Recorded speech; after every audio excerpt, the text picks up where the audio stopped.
नमस्कार दोस्तों, आज का हमारा टॉपिक रहेगा फायर डिटेक्टर के बारे में। फायर डिटेक्टर क्या होता है, कितने प्रकार के होते हैं और किसका क्या काम होता है। कई बार हमारे पास कमेंट आए कि सर फायर डिटेक्टर और पैनल के बारे में बताइए, फायर पैनल के अलार्म के बारे में।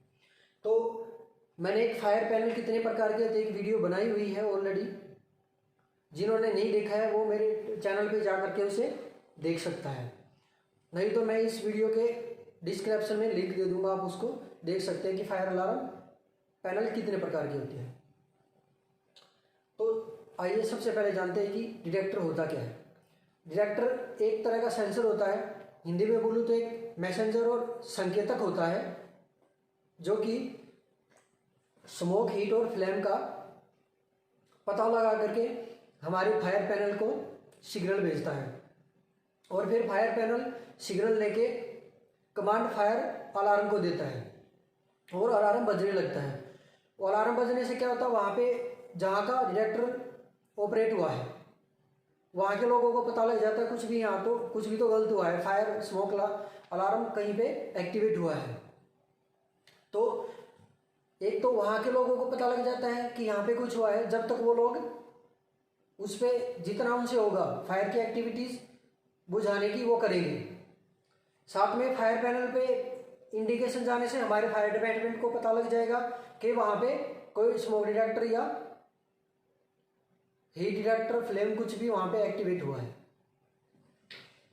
अलार्म दो जगह बजते हैं, एक तो उस एरिया में जहाँ पे डिटेक्टर ऑपरेट हुआ है और दूसरा हमारे जहाँ पे फायर पैनल को इंस्टॉल किया गया, हमारे कंट्रोल रूम में, हमारे ऑफिस में, फायर के ऑफिस में दो जगह अलार्म बजता है।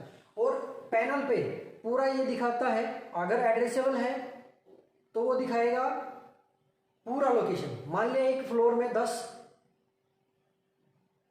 डिटेक्टर है तो नंबर बताएगा प्रॉपरली कि इतना नंबर है, और कन्वेंशनल है तो वो जोन के बारे में बताएगा। अब वो ज़्यादा लंबा चैप्टर हो जाएगा, उसके बारे में 2 पैनल होते हैं, उसके बारे में आप मेरी दूसरे वाली वीडियो देख सकते हैं। तो ये होता है फायर डिटेक्टर का काम। अभी हम जानेंगे डिटेक्टर कितने प्रकार के होते हैं और वो कैसे काम करते हैं। एक पूरा डायग्राम बना करके मैं आपको समझाऊंगा, फिर और अच्छे से समझ में आएगा। उसमें साथ में एमसीक्यू भी होती है, लेकिन वो डिटेक्टर में उसको कंसीडर नहीं करते, वो डिटेक्टर नहीं होता है। तो चलिए अभी अपने मैटर पे आते हैं। सबसे पहले होता है हीट डिटेक्टर, फिर होता है स्मोक, फिर फ्लेम और फिर गैस डिटेक्टर। गैस डिटेक्टर बहुत कम लोगों को देखने को मिलेगा।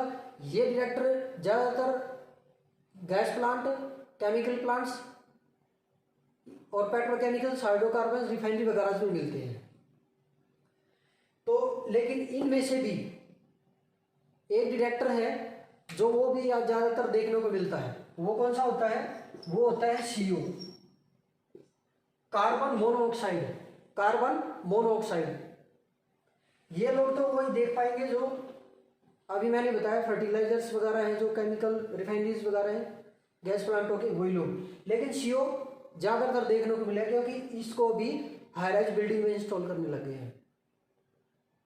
हाई राइज बिल्डिंग में कहाँ पे करते हैं? इसको करते हैं पार्किंग एरिया में, जहाँ पे बहुत सारी गाड़ियों की पार्किंग होती है। कई जगह पे तो क्या होता है, एक ही लाइन में ऐसे करके 3-4 ऊपर नीचे 1 2 2 3 4 करके ऐसे गाड़ियां लगा देते हैं, प्लेटफॉर्म बना बना के।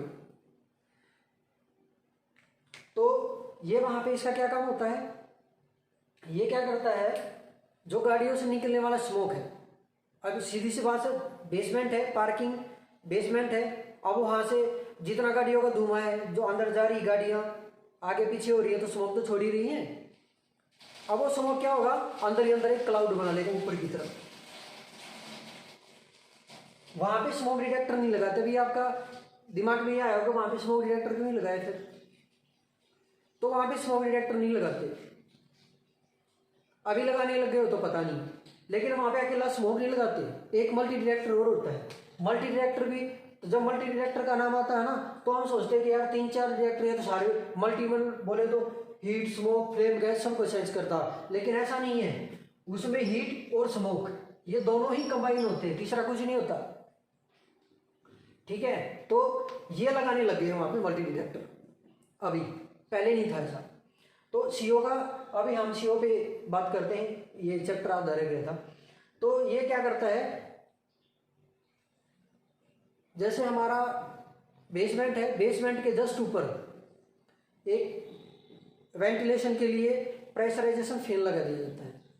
फैन अभी मैं समझा देता हूँ। मान लीजिए ये हमारी पार्किंग है, तो एक डक्ट लगा दिया था, जैसे एक एसी का डक्ट होता है, एक ही कूलिंग टावर ऊपर बनाया तो उसी से पूरे बिल्डिंग में उसको भेज देते हैं। सेम उसी तरह है, इसके पास में यहाँ पे एक फैन लगा दिया जाता है और ये डक्ट इससे कनेक्ट होता है। जब यहाँ पे स्मोक का मात्रा जब बढ़ जाती है ऊपर, स्मोक तो हल्का होता है, अब वो ऊपर जाता है, तो ये क्या करता है, इस जब सीओ की मात्रा बढ़ जाती है, उसमें सीओ की मात्रा ज़्यादा होती है, क्योंकि आजकल ज़्यादातर नेचुरल गैस का प्रयोग करने लगे हैं, तो उसमें सीओ की मात्रा ज़्यादा होती है। अब ये जब सीओ की मात्रा यहाँ पे बढ़ जाएगी, इसको एक सेट किया जाता है कि हमें इतने लेवल पे जाने के बाद इसको कमांड आएगी और फिर ये फैन को चालू कर देता है। इसका फायर अलार्म से अभी तक कोई कनेक्टिविटी है नहीं, मेरे हिसाब से मैंने देखा नहीं कहीं पे। मैंने 3-4 जगह वो किया है तो वहाँ पे ऐसा नहीं था। इसका कनेक्टिविटी खाली फैन से है। जब ये डिटेक्टर ऑपरेट होगा कोई अलार्म नहीं बजेगा। ये डिटेक्टर ऑपरेट होने के बाद ये कमांड देता है यहाँ पे फैन पे, एक बड़े वाला फैन होता है, फिर ये फैन चल जाता अपने आप ऑटो में। ऑटो में चलने से ये फिर यहाँ से फैन को स्मोक को सक करता है और इसको खींच के ऊपर बाहर भेज देता है इन्वायरमेंट में। इसका इतना ही काम है, ये किसी भी फायर एंड स्मोक की तरह काम नहीं करता, इसका बस इतना ही काम है। लेकिन इसका हमें पता तो होना चाहिए, क्योंकि आज ज़्यादातर बिल्डिंगों में जॉब ज़्यादा है, इंडस्ट्रीज में कम है, तो इसके बारे में पता होना चाहिए। ये था इसका इतना काम। अब हीट डिटेक्टर के भी 2 प्रकार होते हैं और स्मोक के भी 2 प्रकार होते हैं, फ्लेम के भी 2 प्रकार होते हैं, लेकिन गैस के भाई साहब बहुत सारे होते हैं, मैं भी नहीं बता पाऊंगा। अब वो कैसे, इसको डिजाइन किया जाता है अपनी रिक्वायरमेंट के हिसाब से। हर कंपनी अपनी रिक्वायरमेंट के हिसाब से डिटेक्टर रखती है। जिस कंपनियों में गैस ज़्यादा प्रयोग होती है, जैसे नेचुरल गैस है, तो वो क्या करते हैं, एलईएल रखते हैं, उसमें O2 भी दिखाएगा, CO भी दिखाएगा, एलईएल भी दिखाएगा, तो और ऑक्सीजन भी दिखाता है। तो ऑक्सीजन भी गैस है तो वो भी गैस डिटेक्टर हुआ। अब नेचुरल गैस में मीथेन होती है, इथेन मीथेन का वो होता है तो वो भी गैस ही है। और जहाँ पे क्लोरीन का रिक्वायरमेंट ज़्यादा रहता है, प्लांट में रखते हैं, वो क्लोरीन का रखते हैं। माइंस है जहाँ पे जमीन से क्रूड ऑयल निकाला जाता है, और रिफाइनरी है वो H2S ज़्यादा रखते हैं, क्लोरीन भी रखते हैं। वो उनके पास तो बहुत तरह के डिटेक्टर मिल जाएंगे, तो इसको बताना एक तरह से नामुमकिन है। फिर भी मैंने 2-4 आपको बता दिए, क्लोरीन, H2S डिटेक्टर और एलईएल जिसको मल्टी डिटेक्टर भी बोलते हैं, ये 3 और ये चौथा, ये तो आप 4 याद रख सकते हैं। और बाकी सभी अपनी, कोई अमोनिया की वहाँ पे ज़्यादा है तो अमोनिया, H2 है तो हाइड्रोजन, उसके हिसाब से होता है। तो ये थे। अब इनके जो प्रकार हैं तो बोले तो 8-10 हो जाएंगे और वीडियो और लंबी हो जाएगी, वो बताऊंगा अगली वीडियो में। अब इतना आपको समझ आ गया। अब मैं एक डायग्राम बना के बता रहा हूँ कि किस तरह कमांड जाती है, किस तरह इसकी कनेक्टिविटी होती है और कैसे सिग्नल जाते हैं। तो अभी मैं आपको बताता हूँ कि किस तरह इसको इंस्टॉल किया जाता है और किस तरह ये कमांड जाती है। मान लिया ये है हमारा fire station, FS fire station. यहाँ पे लगा है fire alarm panel, fire alarm panel, FAP fire alarm panel, ठीक है। अब यहाँ से निकलती है वायर, यहाँ से निकलेगा सबसे पहले तो मान लिया ये प्लांट है, ठीक है। यहाँ पे लगाया जाएगी MCP, मैनुअल कॉल पॉइंट, कुछ लोग BGU बोलते हैं, brake glass unit. Manual control point ज़्यादातर उसको बोला जाता है जो दबाने वाली होती है और जो खींचने वाली। और BGU उसको बोलते हैं जिसके ऊपर ग्लास लगा होता है, उसको पत्थर या हथौड़े से तोड़ा जाता है, उसको MCP बोलते हैं। होने को तो दोनों ही MCP है, दोनों ही का काम सेम है, लेकिन बोलने का तरीका थोड़ा चेंज है। तो ये हो गया MCP मैनुअल कंट्रोल पॉइंट। अब इसके बाद दूसरा आता है यहाँ पे, मान लिया स्मोक डिटेक्टर। इसके बाद यहाँ पे लगा दिया हमने HD heat detector, smoke detector, heat detector. फिर वो आगे कनेक्ट है, एक ही लाइन में चल रहे सभी। फिर आगे यहाँ पे कनेक्ट है flame detector, FD flame detector. अब इसके बाद आता है गैस डिटेक्टर। ठीक है, MCP हमेशा, मान लिया प्लांट है तो प्लांट के चारों तरफ आउटसाइड में लगाई जाती है मैक्सिमम। अब कंपनी के ऊपर डिपेंड करता है, कोई ज़्यादा और एडिशनल प्रोटेक्शन चाहता है तो बीच में से एक लाइन फिर गुजार देता है, फिर ऐसे लगा देता है MCP। और जो स्मोक डिटेक्टर है वो हमेशा, डिटेक्टर कोई भी है, स्मोक, फ्लेम, हीट, वो सभी छत में लगते हैं, यहाँ पे छत पे। तो ये हो गया। अब यहां से जुड़ के ये सीधा दोबारा फिर पैनल पे आ जाता है, सर्कुलेशन चैन बनती है पूरी। अब ये क्या करता है, इससे यहां पे कनेक्ट है फायर अलार्म, शॉर्ट में लिख रहा हूं फायर अलार्म। अलार्म बोले तो हूटर, आप हूटर ही मानो, ठीक है, हूटर। अब कहीं पे भी मान लिया स्मोक डिटेक्टर ऑपरेट हुआ है, धुआं है, हल्का होता है, वो हमेशा ऊपर जाता है।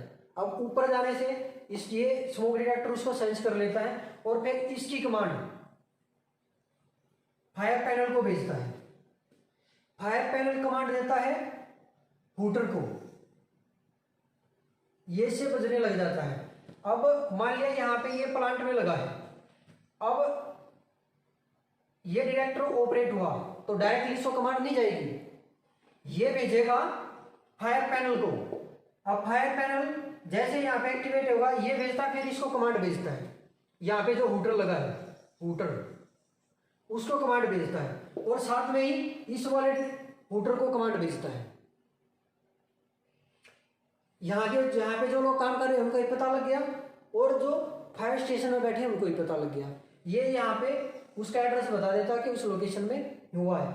इसी तरह सभी डिटेक्टरों का सेम वही काम है, अपने अपने हिसाब से स्मोक वाला स्मोक सेंस करेगा, हीट वाला हीट, फ्लेम वाला फ्लेम और गैस वाला गैस को। अब बात करते हैं MCP की। MCP का क्या काम होता है?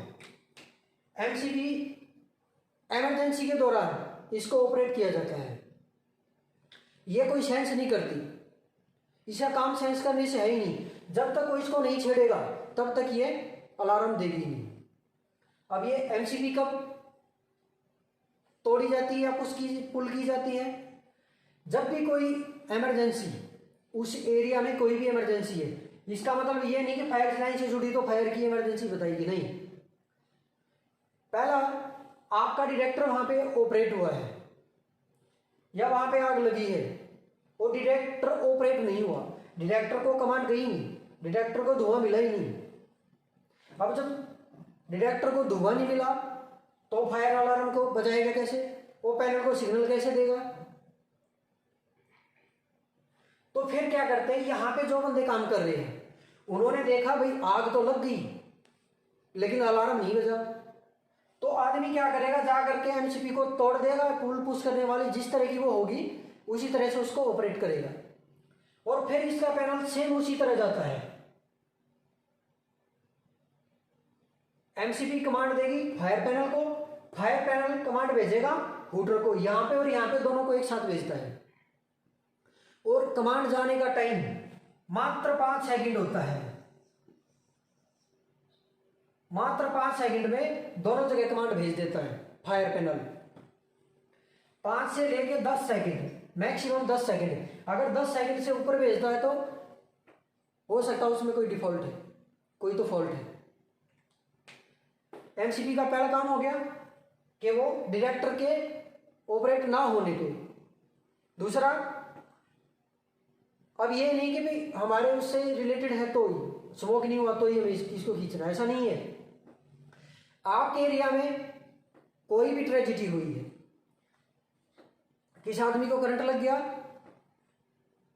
कोई गिर गया है, किसी प्रकार की इमरजेंसी हो सकती है, कोई अनकॉन्शियस हो गया है, कोई हार्ट से गिर गया है,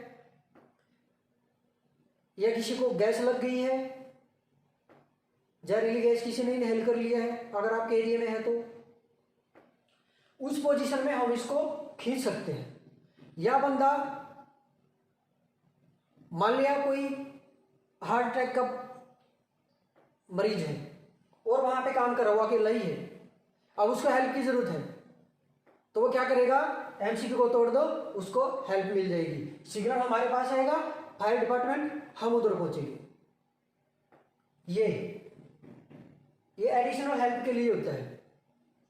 फायर से रिलेटेड कोई भी ऐसी इमरजेंसी जिसमें आपको किसी थर्ड पर्सन की हेल्प की जरूरत पड़ती है या उसमें फायर एंड सेफ्टी का होना इन्वॉल्व होता है, किसी के रेस्क्यू करना है, कहीं पे कोई फंस गया है, तो जितने ऑल टाइप्स ऑफ इमरजेंसी उस पोजीशन में आप एमसीपी को ब्रेक कर सकते हैं, पुल कर सकते हैं। तो ये था आज का वीडियो, उम्मीद करता हूं आपको पसंद आया होगा। और अगर इसकी गहराई में आपको जानना है कि भाई फ्लैम डिटेक्टर कैसे काम करता है, स्मोक की तरह करता है और ये कितने प्रकार के होते हैं, तो मेरी नेक्स्ट वीडियो देखिएगा आप। तो आपको मैं एक बार डिटेक्टर दिखा देता हूं किस तरह का होता है। ये देखिए, इस तरह का डिटेक्टर होता है। ये इसको ऐसे यूं ऊपर छत में लगाया जाता है और स्मोक जब इधर जाता है तो यहाँ पे सेंसर होते हैं, वो इसको सेंस करके फायर अलार्म को पैनल देते हैं। अभी जो लोग पहले से इस बारे में जानते हैं तो बोल रहे हो ऐसे ही तुक्के मार रहे हैं, उसकी गहराई भी जानता हूँ भाई, लेकिन वीडियो बहुत लंबी हो जाएगी, ऑलरेडी लंबी हो गई है। इसके अंदर रेडिएशन किरणें होती है, आपस में गुजरती, उसके बारे में पूरा जानता हूँ मैं, नेक्स्ट वीडियो में बताऊंगा। तो आज तक के लिए इतना ही। अगर फिर भी कुछ छूट गया तो उसके लिए सॉरी, आप कमेंट कीजिए, मैं फिर नेक्स्ट टाइम बताऊंगा, नेक्स्ट वीडियो बना दूंगा। अभी तक अगर आपने मेरे चैनल को सब्सक्राइब नहीं किया तो प्लीज़ चैनल को सब्सक्राइब कीजिए, वीडियो लाइक कीजिए, अगर पसंद आए तो ही करना है, और अपने दोस्तों के साथ शेयर करो और कमेंट कीजिए। जब तक के लिए जय हिंद, जय भारत।